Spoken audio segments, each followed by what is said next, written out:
Hello everyone, welcome back to my channel. My name is Diljit and today we are going to do the tips for speaking part 1. Speaking is same for both general and academic. And the part 1 which we are going to do today is 4 to 5 minutes long. In this one the first 3-4 questions are about your introduction, like what is your name, where are you from, what do you do, like if you're doing a job or you're a student, and why you chose that job or that field of study. They are most probably the same for all of the candidates if they ask. Sometimes what they do is they will ask you your name and they will shift to the next topics. The part 1 is like this. They will ask you introduction questions. They can ask you 1, 2 or 3 questions as per the time. And these are the topics that you must prepare. Like you can get any of these. Suppose they can be something about mirrors, something about hometown, something about the colors you like. So these kind of things are going to be there in the 2 topics which are going to be apart from the introduction questions, which are about 3 to 4. Then after introduction questions, they can be, suppose one of the topics is colors and the second topic is hometown. They will ask you about these questions. So you must prepare the questions which are being shown on the screen. And what things you need to keep in your mind while doing the practice. This is just like warming up. You need to get ready for the part 2 and part 3. So it is suggested that you should keep the answers simple and short. And you are getting to know the examiner. Only 2 to 3 sentences are more than enough in the part 1. And you should be confident and smile. Because when you enter the room and you start answering the questions, if you're not confident, then that impression will lead to less band scores. So this is the reason I always tell that you should smile and answer the questions confidently. The questions are going to be about you, related to you, like your hometown, your work, studies, home, or what you like in your life. Very simple question. So this is the reason I always tell, do not add a lot of vocabulary in the part 1 because the questions are pretty simple. So we should not add vocabulary which is not needed. After that, whenever a question is being asked, listen to it properly and add a why, because you can't give answers in one sentence.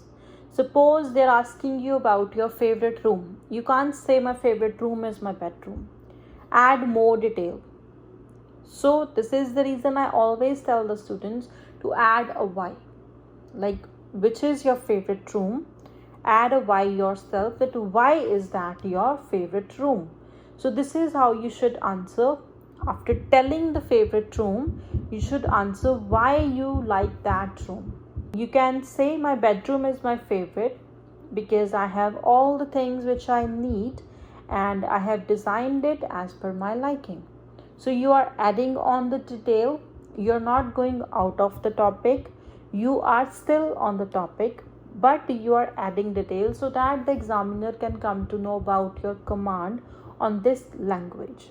Because the main purpose is that we have to show that how well we can carry on the conversation, how well we can answer, how well we are understanding, and how well we can elaborate on the answers. This is the main thing. So try to add on the detail which is needed. Do not try to go out of the topic. Stay on the topic. Use connectors wherever they are needed. There are a lot of connectors and you can see on the screen, these are the connectors which you can use in your speaking.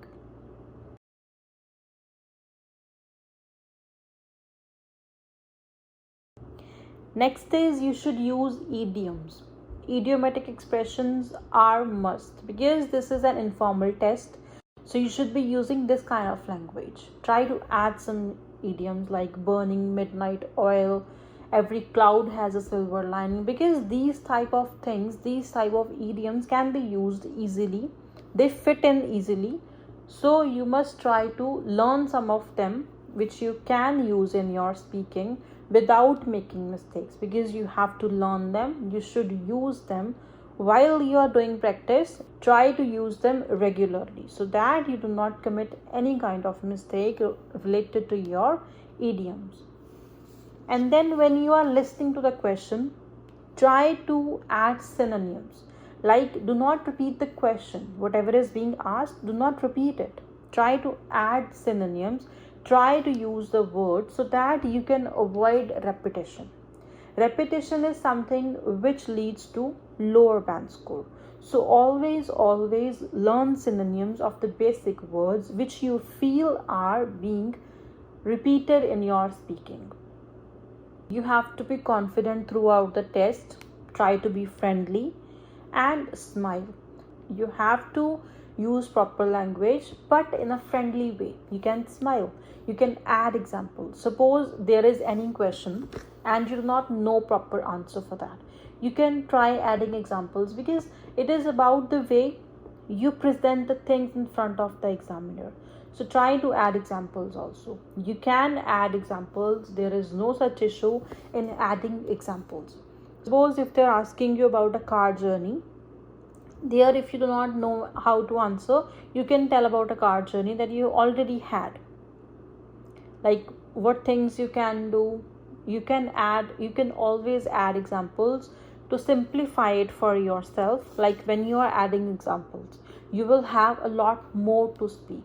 You will not get stuck. You will not stop in between, and that is the main purpose. And do practice. If you are doing the practice, suppose if you do not have anyone to speak with, what you can do is you can do mirror speaking, like standing in front of the mirror, seeing your expressions, seeing the way you speak, and analyzing everything, checking yourself. If you find it difficult, then you can record your voice, listen to it. You can find your mistakes. You can see the repetition you are doing. I think this is the best thing, because you can see that if there is any repetition, the way you pronounce the words, if there is any wrong pronunciation, you can check that also. That is really important. So do practice, and if you do not have anyone who can correct you, and keep the recording if you can. Before exam, if you do not have time, just listen to what you have prepared. Like the cue cards, you can listen to them, you can check the vocabulary you have used, and try to cut down on the mistakes you are doing. And these are some of the things that you should never do in the speaking. Do not speak in monotone. Try to add expressions. Try to keep it natural. In a natural pace, you have to speak. Like some students, what they do is, like when you are speaking, there is a comma, there is a full stop. How will the examiner come to know about that? When you will take proper pauses. Suppose there is a comma, you take a pause. There is a full stop, you take a pause. Then you start the next sentence. The examiner will come to know about that the sentence has ended. Now you're going to add the next sentence. The second thing is, do not repeat the question. I told you earlier, whenever the question is being asked, try to work on the synonyms at that time only. When you are listening to the question, think about the possible synonyms and start answering.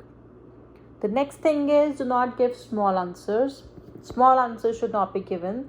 In the part 1, I told you 2 to 3 sentences. If you are giving answer of 1 sentence, that would be considered as small answer. Do not do that. That will lead to band reduction. Then we have speaking too quickly or slowly. What happens is, there are a lot of questions which are available on the internet. We learn them. What we do is, when we know any answer, we speak it too quickly, because we know how to answer, so our speed is very fast. But sometimes when we are thinking, our speed is very slow. Keep it normal so that it doesn't look like that you have learned something and you are just speaking it. And the second thing is, it should not show that you are thinking and thinking. Keep it natural. This is the thing you need to take care of while you are doing the speaking. Even if you are going to copy the answers from someone, like on YouTube, on my channel also you can get all the cue cards. Try to add some more details, try to keep it simple, and try to modify it according to you. Just get an idea and try to change it according to the way you speak, so that it seems natural. When you copy, the examiners, they're well trained, they will come to know about it that you have copied it and you have just learned it. And when they see the answers are memorized, they will cut your marks. So always keep it natural, and it should seem natural in the exam that you know the answer but you haven't learned it. It should not seem copied. After that, do not panic. Even if you don't know the answer, try to answer it. Like 2 to 3 sentences you can form. This is your actual test, because the examiner wants to see when you are moving abroad, how will you carry on conversation, and if you are having difficulties with the same, then how will you go and how will you survive. This is the actual reason for this test. So always try to speak up. Even if you do not know the answer, you can't say that I don't know the answer, or you can't say that I need to change the topic. You can't do that. Then don't go off topic. Whatever you know, try to stick to the topic, because that is the main thing. Going off topic sometime, like 1 or 2 questions, that is okay. Like if you do not know something, you can try on adding some points which you know, but going too far, something which is not even relating to the topic which is being asked, then your band would be deducted. So always stay on the topic, and these tips would help you get your desired band score in speaking.